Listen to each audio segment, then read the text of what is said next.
Jesus. Okay, now the last bit here is interesting. They're sort of put in a kind of cruciform shape, but for years I didn't understand what these were because they always look kind of funny. They're doors. And these are a visual representation of the gates of hell in a kind of cruciform shape, and then underneath here is the blackness of the depths of death and hell. If you want to understand everything that you ever needed to know about reading the Bible, now I have to get one of those. That's it. That's redemptive history. That's the summary of the Christian message in one nice piece. Jesus at the center of the story, not at the periphery. Old Testament looking to him, New Testament looking to him. Jesus, the resurrected one who's pulling us up out of our coffins, standing on gates that look like a cross. Any significance of the angels?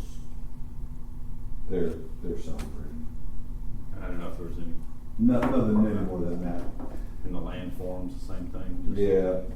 Just background. Okay, the people. That's what's important. Yeah. But I love the icon. It's pretty prominent in our house.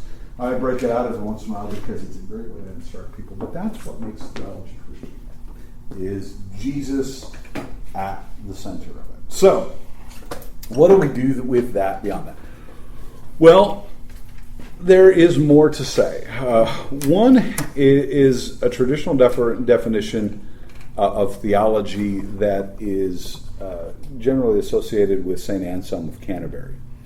Fides quaerens intellectum, faith seeking understanding.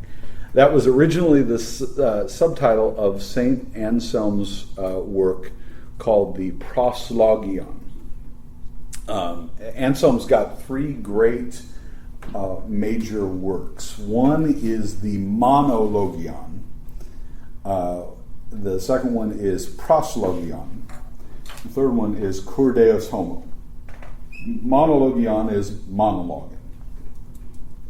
It is rumination on divine things. He's the first kind of scholastic guy. So it reads like an algebra textbook, but basically what he's doing is reasoning about God.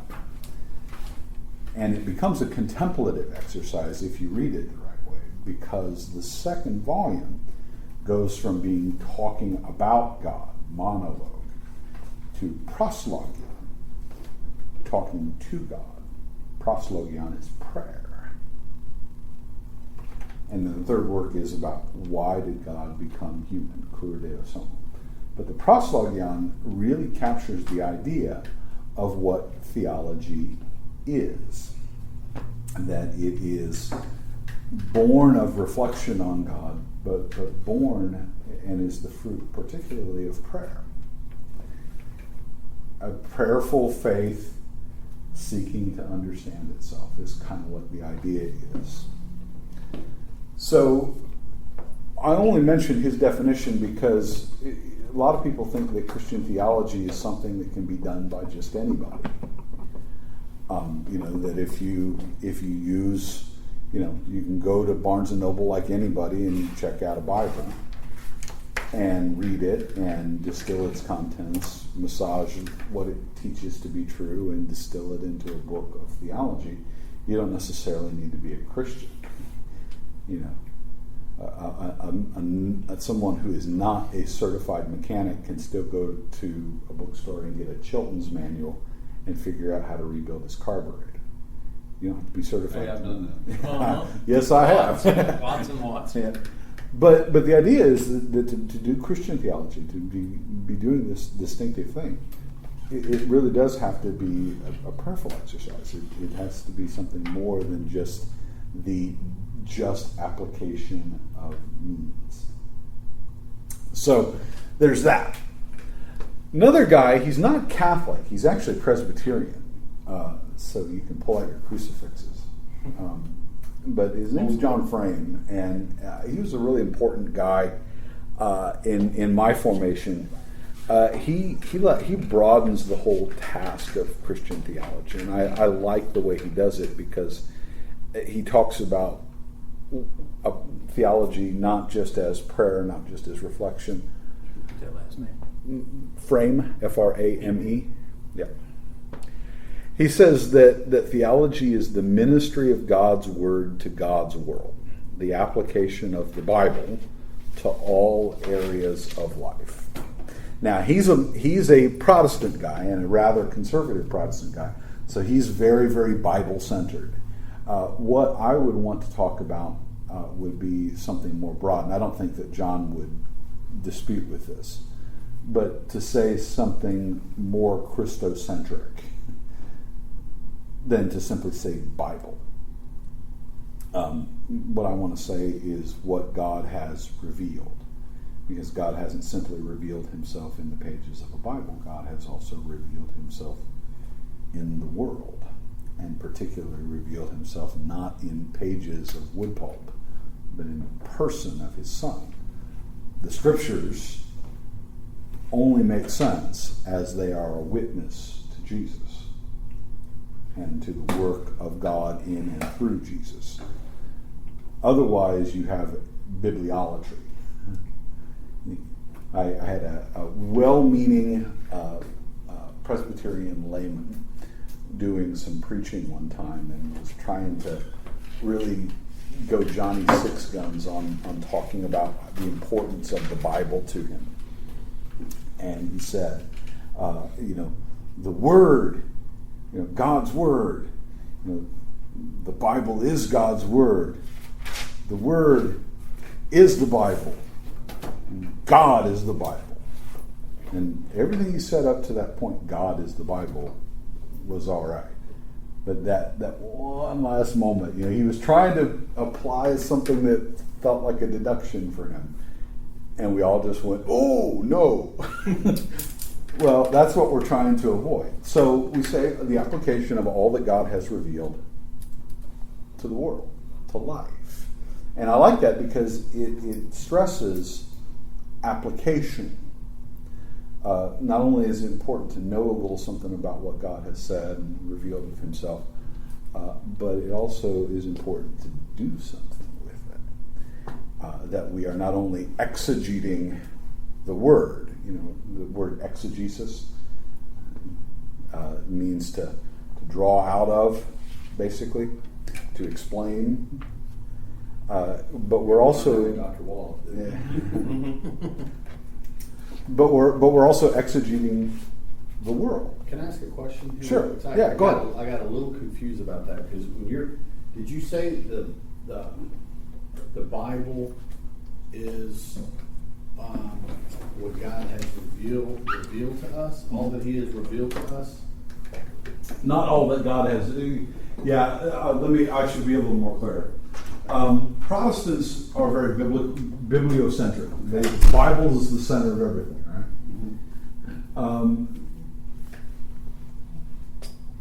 It's a better thing and a broader thing, certainly a more Catholic thing, to say that yes, Bible is special revelation and is God's word. This is Dei Verbum, right? The divine word. But we're also saying that that God reveals himself in nature. The Bible tells us that he does, right? God reveals himself in our incarnate existence as human beings made in the image and likeness of God.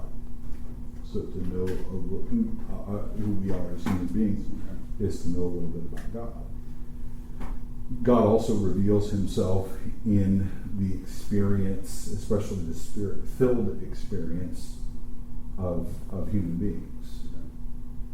So while I want to rightly highlight that and say, yes, the Bible is God's word, and to say that really plainly and purely, I also want to say that God has revealed himself by ways other than the special revelation that is the Bible.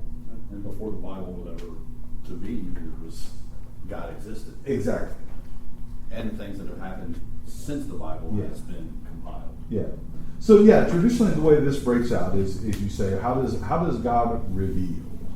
Well, God reveals himself in natural revelation, or sometimes it's called general revelation, means just sort of the revelation of God that is generally available to every human being that walks the planet. Romans chapter 1. The law of God written on their hearts, God disclosing himself through the things that God has made, right?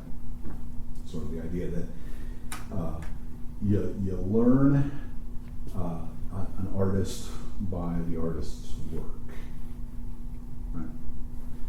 Well, and then God has revealed himself in special revelation, and certainly the scriptures are part of that special revelation that finds its center in the center of that special revelation, which is Jesus himself. Make sense? Yeah, I was a little confused because it sounded like to me this is all that God has revealed. I'm Right. like, no. No. Yeah, no, and certainly Protestants, and not always, most Protestants don't think that way. Some Protestant fundamentalists tend to speak as though that's the case. That in other words, if you ain't got a Bible in your hands, Yeah. nothing can be done with you because you can't know anything true or truly about God. Yeah. Okay. Well, so the application bit matters, I think, and that's one of the things that I like about his definition. The other one is by Gustavo Gutierrez, and he's a liberation theologian. And Tony's gonna be mad he's in the toilet. Huh? Tony's gonna be mad he's in the toilet. Oh, okay. Tony's I Gutierrez. just finished reading his book, We Drink From Our Own Glass. Good work. Well, in his Theology of Revelation, he says that theology is a critical reflection on Christian praxis. In light of the Word, it does not replace the other functions of theology, such as wisdom and rational knowledge. Rather, it presupposes them and needs them. But it is not all. We are not concerned here with mere juxtaposition. Okay, here's your Gutierrez line. Theology is a critical reflection on Christian praxis in light of the Word. Did I tweet that? Text it to me, literally. Yeah, that exact phrase. And the basic idea is, he says, that we are scrutinized as we engage in scrutiny. That theology is the reflection on God's self-disclosure, the prayer through God's self-disclosure, the application of God's self-disclosure. But there's also this critical function of theology that I think Gutierrez does a nice job with. That theology becomes a way of critiquing our way of being in the world as Christians. It's a lens or a mirror, as it were, that helps us to see ourselves, so that we judge whether we are rightly following Jesus. Make sense? Okay. That is funny because that is exactly what I sent you. Mm-hmm. See you. One of my favorite classes as an undergrad was a Latin American history class, and I did a paper on the theology of that book. Liberation. Yeah. Oh, thank you. Very English failure, but yeah, that book. It was cool. Well, so we talk about, we talked about Revelation. What else comes with theology that's part of a distinctively Christian theology? Spirituality. Right. And that is the lived experience. Yep. And that's the reason why when we talk about a first theology, we're talking primarily in the language of liturgy. That's another thing that you might really like about our cohort, especially when we're all together. Everybody kind of has our own little niches or whatever. Like yours is like social justice. That's your thing. Yours is church history and sacraments. I'm the spirituality one. Excellent. And Durant's kind of like the interculture or interfaith because he's got a background in both. Yeah, you're a denominational one. Very cool. Yeah, it's I don't know. It's all. Welcome to the randomness. I like it. No, it sounds like this is going to be really good. So it realizes itself. When we start talking about how God reveals Himself, well, all of a sudden we start talking